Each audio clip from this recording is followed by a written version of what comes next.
Why use an MCP server instead of a regular API? An MCP server is actually talking to an API, but it's doing it in a way that's translating just common speech into exactly what the API is expecting. So in this case, using the API approach, I'm going to come in here. I've got a node set up in this platform, and I've got a line set up here. Of course, you know, with our API, you just need a URL, and I'm looking at 15-minute increments. I want to look at temperature. I've got that in Fahrenheit, wind speed at hub height, so it's 100 meters.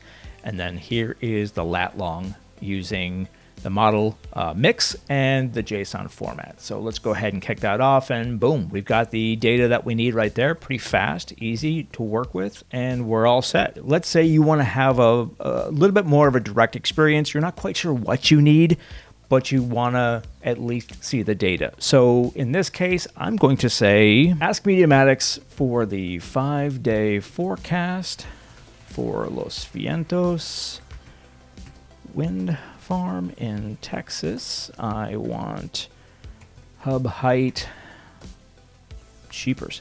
I want hub height, wind speed in 15-minute increments.